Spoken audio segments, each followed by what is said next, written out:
Olá, olá, olá!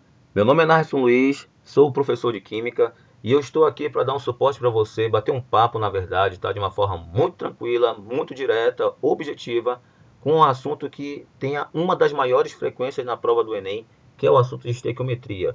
E para que você conceba esse assunto de forma a dominá-lo completamente, nós iremos trabalhar de forma gradual. E a nossa primeira aula será a respeito dos casos gerais. Esses casos gerais e até os casos que são mais específicos, todos eles têm o mesmo perfil de resolução, sendo que o objetivo de qualquer questão de estequiometria diz respeito a trabalhar com duas substâncias. Você vai quantificá-la de forma proporcional. E essa quantificação é feita em relação às grandezas químicas. As grandezas químicas que são utilizadas em geral são o mol, que é a unidade padrão de contagem, com a massa molecular, que equivale à somatória das massas atômicas dos átomos que fazem parte da molécula, e se a substância que for citada para fazer o cálculo for um gás e for considerado CNTP, que são as condições normais de temperatura e pressão, você utilizará o valor 22,4 litros. Tudo bem? E aí no contexto, tá? A nossa sugestão de resolução, ela não falha, gente. Se você executar isso, eu tenho certeza que você vai acertar. Você até vai querer colocar de uma outra forma, mas a sua mão não vai permitir, você vai acertar, acredite. Olha só, são sempre duas substâncias. Então, substância 1, substância 2. Você vai construir um espaço aqui para uma regra de 3, claro, com 4 lacunas. Cada uma dessas linhas da lacuna aqui tem um dado específico. Essa primeira linha da regra de 3, você vai utilizar os dados da equação balanceada em mols. Então, utilize sempre os valores em mols que aparecem na equação balanceada para essa primeira parte aqui. A segunda parte da nossa linha da regra de 3, você vai utilizar, no caso, os dados do problema ofertado. E após isso, ainda não acabou. Te acalma, não te agonia, parceiro. Após fazer isso, você vai avaliar se os dados estão em valores iguais de unidades. Tipo, mol e mol, um embaixo do outro, massa e massa, volume e volume. Não pode existir valores diferentes de unidade, porque se existir, você vai ter que fazer a conversão. E não esqueça que sempre quem manda na relação é quem está por baixo. Tudo bem? Após fazer isso, após fazer a conversão, você pode tranquilamente executar os cálculos da nossa regra de 3. Então, olha lá, recapitula comigo. Primeiro passo, avaliar quais são as duas substâncias a serem trabalhadas. Segundo passo, você vai ter que, no caso, organizar uma regra de 3 com 4 espaços aqui de lacunas. Terceiro passo, você vai avaliar a proporção em mols da equação balanceada. Quarto passo, você vai citar nesses espaços aqui de baixo a questão dos dados do problema ofertado no texto. O quinto passo, equivalência de unidades. E depois ele correr para o abraço. Vamos observar isso neste exemplo aqui, tá? Exemplo 1, síntese da amônia, uma das sínteses mais utilizadas em prova, tá? Esse contexto dessa prova aqui, dessa questão no caso, né, que é uma questão que muito vem, que é a síntese de Born-Haber, ela considera que nessa situação, 1 mol de nitrogênio está reagindo com 3 mols de hidrogênio, formando 2 mols, no caso, de amônia, que é o NH3. Ele considera quantos mols de hidrogênio devem reagir com excesso de nitrogênio para formar 24 mols de NH3. Observa que ele quantificou o hidrogênio, ele quer saber quantos mols de hidrogênio, então você já marca, porque essa é uma das substâncias a serem trabalhadas, e a outra substância foi a que foi quantificada também, ó, 24 mols de NH3. Então você marca. São essas duas substâncias a serem trabalhadas na nossa regra de 3. Você já nem vai usar o nitrogênio, é somente o hidrogênio com o NH3, a amônia, tudo bem? Já organiza eles aqui, ó, primeiro passo. Segundo passo aqui, ó, organizar a nossa regra de 3. Terceiro passo vem aqui, ó, dados em mols da equação balanceada. Observa, o hidrogênio está com 3 mols, vou utilizar o valor. O NH3 está com 2 mols, eu vou utilizar o valor. Repara que eu não inventei, eu não criei nenhum valor. Eu apenas utilizei os próprios dados da equação balanceada. A segunda parte da regra de 3, que é a segunda linha, equivale aos dados do problema ofertado.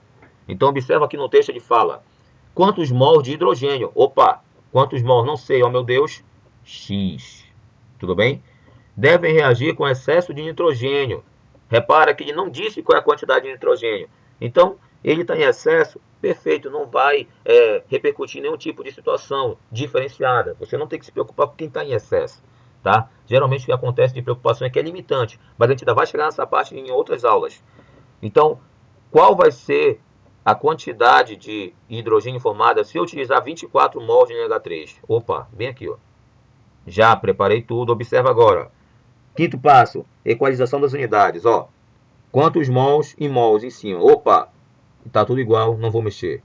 Do outro lado, já está citado na cara aqui, na tua cara, presta atenção, te agonia, olha aqui, ó, mols e mols, também não vai fazer nada. O que você faz agora? Multiplica cruzado, 2 vezes x dá 2x, igual a 3 vezes 24. Pronto, passa esse 2 lá para baixo, ó. X igual a 3 vezes 24 dividido por 2, e, ó meu Deus, 24 por 2 ainda hoje dá, quanto? 12, ó. 3 vezes 2 dá quanto? 36. Pronto. Esse vai ser o valor, no caso de hidrogênio, que vai ser formado. Simples assim, tá? Sempre o contexto é trabalhar esse perfil de resolução aqui, depois tudo vai ser apenas um cálculo matemático. Olha o nosso segundo exemplo. Decomposição térmica, ou seja, vai rolar um aquecimento aqui do carbonato de cálcio. E aí a decomposição dele forma o óxido de cálcio, que é o CaO, e gás carbônico, que é o CO2. Ele fez a pergunta, ó, qual o volume de CO2? Opa, CO2 aqui, ó, já quantificou, marca ele. Na CNTP, então já é a condição normal de temperatura e pressão, você já vai ter que ter na mente aquele valor bonitinho de 22,4 litros. Mas já calma, vamos continuar. Formados a partir de 500 gramas de CaCO3. Está aqui, ó, substância citada.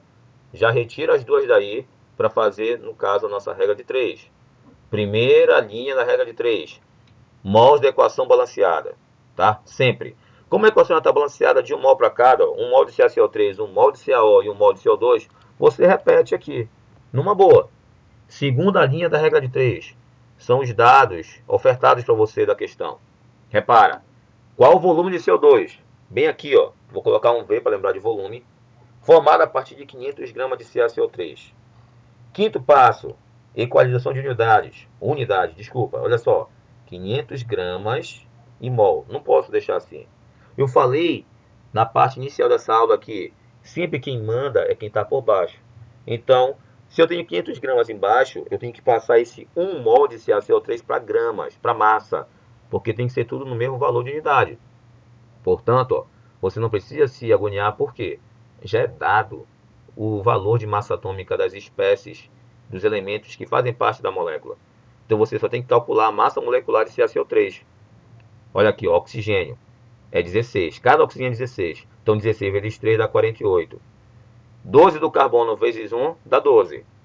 40 do cálcio vezes 1 dá 40. Se eu somar 48 mais 12, eu já tenho aí 60. E 60 mais 40 vai dar 100. Como na relação padrão 1 mol é sempre igual a massa molecular, eu posso simplesmente converter esse 1 mol para massa, e isso vai me dar aqui no caso 100 gramas. Opa, aqui do lado de novo, ó, eu quero volume, e aqui está em mols. Na relação padrão também foi dado isso. 1 mol de qualquer substância gasosa na CNTP vale 22,4 litros. Pronto, agora é só multiplicar cruzado. Olha só, 100 vezes V igual a 500 vezes 22,4.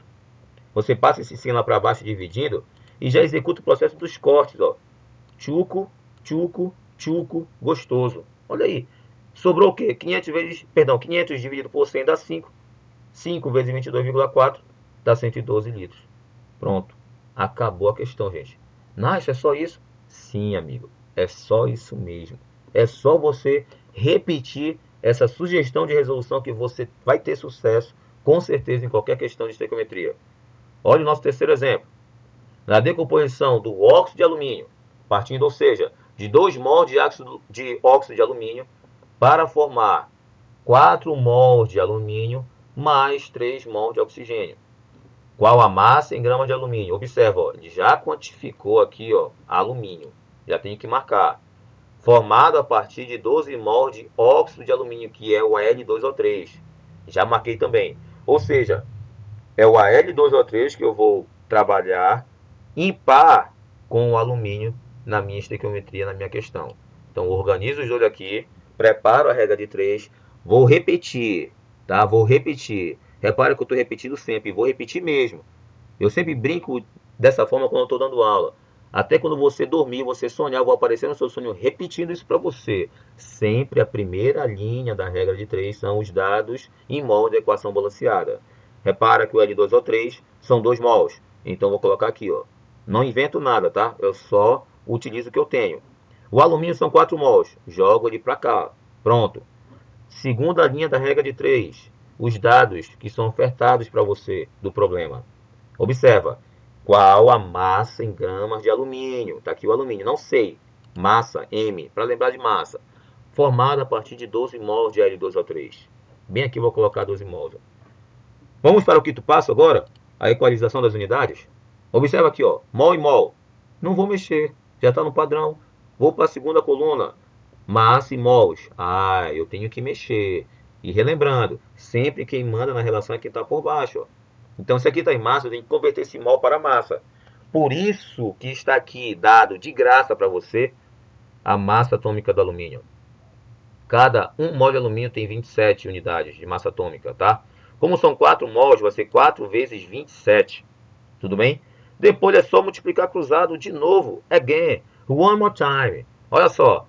2 vezes M é igual a 12 vezes 4 vezes 27. Pronto.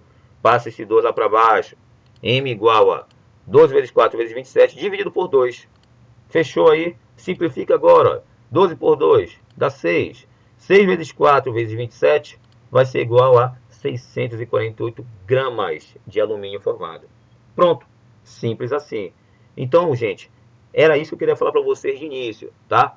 Essa é a sugestão de resolução para você executar os processos de estequiometria. E essa nossa aula foi somente inicial, para você conhecer como é que trabalha o processo.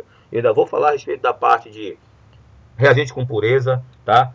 O processo quando vai dar com rendimento em 100%, quando não é 100%, o que você deve fazer? Quando você vai ter uma questão que envolva reagente limitante ou em excesso, tudo bem? Mas para isso você vai ter que acompanhar essas aulas.